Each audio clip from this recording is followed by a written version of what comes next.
Hello and welcome back to Blue Team. I'm Peeve, I'm Cronny. and today we're going to talk about the big franchises that used to be around that aren't anymore and that we think should come back. So I'm going to start us off then with the Splinter Cell franchise. The last Splinter Cell game that we got was Splinter Cell Blacklist in 2013. Okay. I think it should come back because we don't really have that many stealth games out nowadays. Like, it's just such a dry genre. I don't remember the last proper stealth game I played, and I definitely don't remember the last stealth game I played that really used light and dark the way that Splinter Cell does.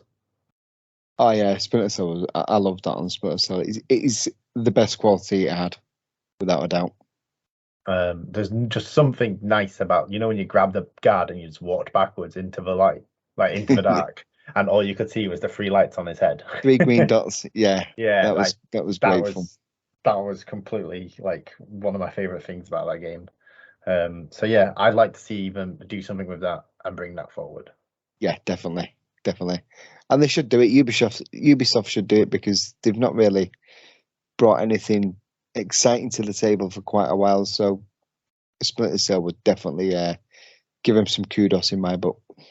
As long as they move away from their idea of every Ubisoft game needing to be open world, Splinter Cell does not need to go open world. It worked for Metal Gear Solid 5, but Splinter Cell would work just as well on maybe well-crafted areas like the Hitman franchise currently uses. Yeah. My first choice would be PGR3. So PGR series. The PGR series. So the last PGR one was game, 2008? 2007 was the last 2007. With the introduction of motorbikes and weather effects. Yeah, see, I don't mind the weather effects. It's the motorbikes which stopped me playing it, which is why PGR3 was the first thing that came to my mind. But we've not had a game. I know we've seen Grid and things like that, but we've not had a game for years that was a simcade that was as accurate as PGR was. The handling and the physics and everything felt beautiful on PGR. The cars that they had were brilliant. They were just all the cars in it were just gorgeous cars. There was no shit tips or anything like that in there. And you could always, no matter your skill level, you could always play with your friends. Which the thing I really liked about the Project Gotham sort of series was the fact that it was always like street racing, but it never felt like it was like Need for Speed street racing. Like, it always felt a bit like a track, but also it was on the street. There was barriers, like if you missed the corner or whatever, you weren't stuck in the gravel taking 20 minutes to reset. You just got straight back onto the road and carried on racing. Yeah, exactly. Yeah, you just bounce off and you'd lose a bit of time, but you're back in the race, you're carrying on. No damage or anything like that that's going to hinder your car's performance. So, yeah, I was always an advocate for PG. Next up, Spyro. The last Spyro we got, obviously, was the remaster of the original 3 from the PlayStation era, from the PlayStation 1. And that was in 2018. But I would love to see a continuation of that sort of Spyro, in the same way that they did with Crash Bandicoot 4 About Time. The thing I always loved about Spyro was just like its sort of cartoony friendly nature. Like, it was such a good game growing up to run around and collect stuff. Yeah, the colours and things as well were always quite welcoming. Yeah, I mean, Stuff that sounds like, you, in a way, like, you can talk about it like about how it was quite simplistic and all that stuff, but there is a need for simple games. At the end of the day, there's still young children growing up playing video games today. Yeah, 100%. And I don't want every kid just to end up growing up playing Fortnite. Like, let's get them some variety in there. Let's teach them about timing and stuff like that, and like sort of level of platforming and a bit of puzzle solving to collect all the gems per level was really, really cool.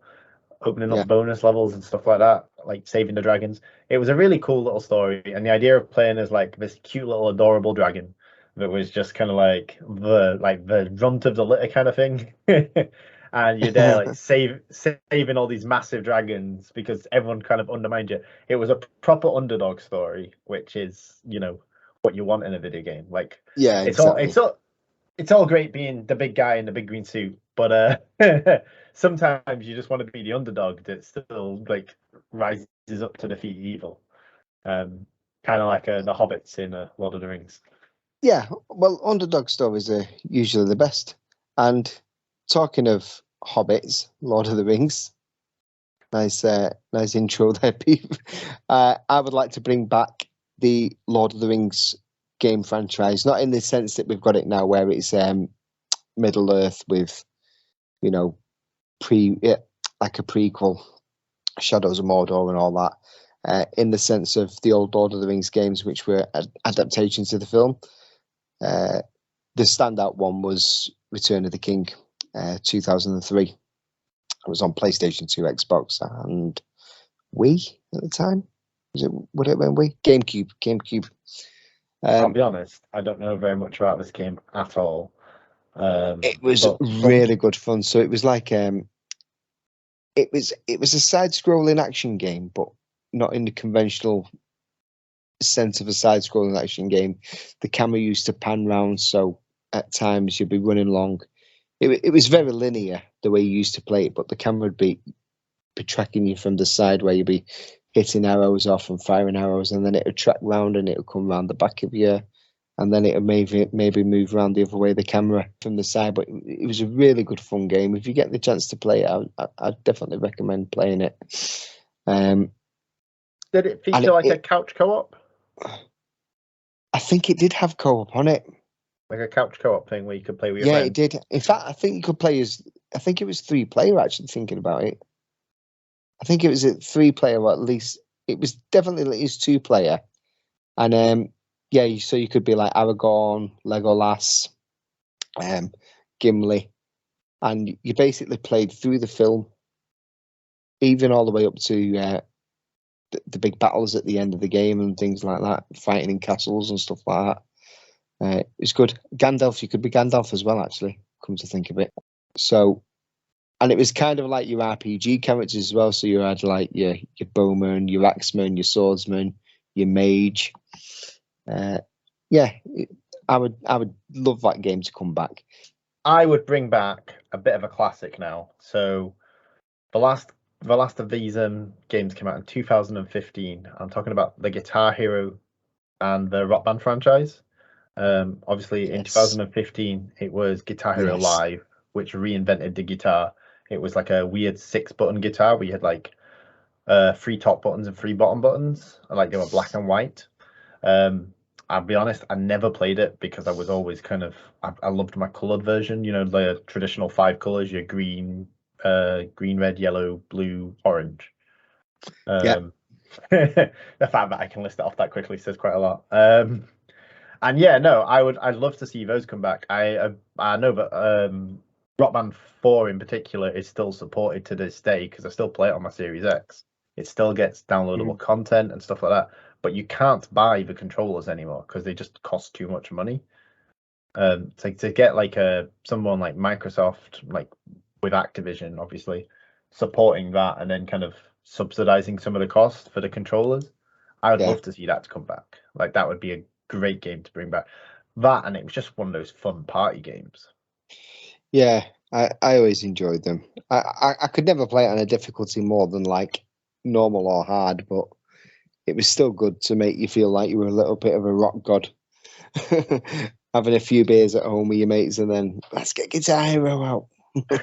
I'll tell you one thing, right? It's one of the very, very, very few games that my dad has ever picked up and played. He used to play the bass guitar on it, and he could do it on expert. Like he was pretty good at it. But it's the only video game that he's ever really sat down and played with me for any length of time.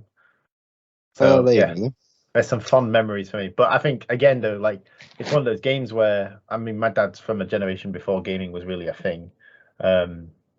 Obviously with me being so old. So yeah, like I don't know, like I would love to be able to share those sort of like memories with my daughter, and kind of go back to playing that style of game, and they're just so fun. Like everyone can pick up and play, and there's no kind of like you never feel like you're not good enough to play. You just put on no fail mode or whatever, and like everyone just wails about, and you're all terrible, but you all think that you're cool. Yeah, definitely. All right, have you got a last one for our list today? I have got a last one. I would like to revisit or like the Conflict series to be brought back into the realms of gaming.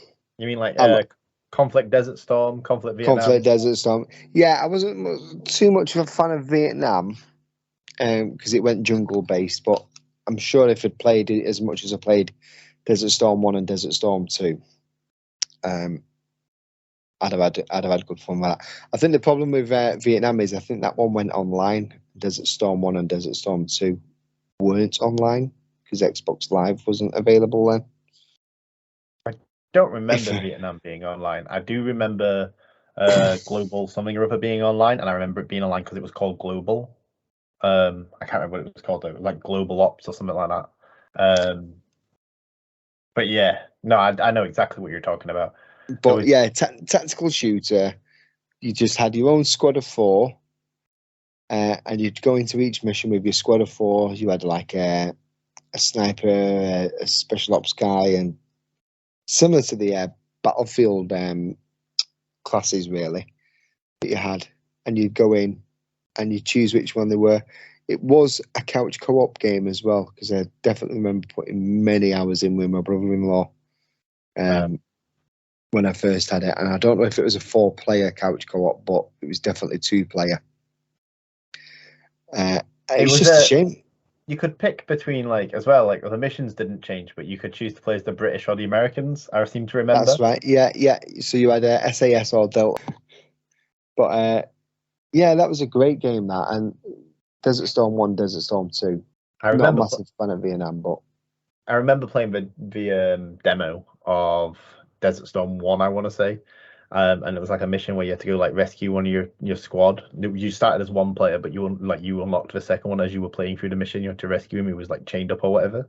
That's right. And you start outside a compound, and you have to work your way into the compound. Yeah. And I seem to remember like getting to the point where I would like position one character like miles away and basically just use him as like sniper lookout. And like we just like I'd sprint with one guy while I just picked off everyone else with the other one. It was great.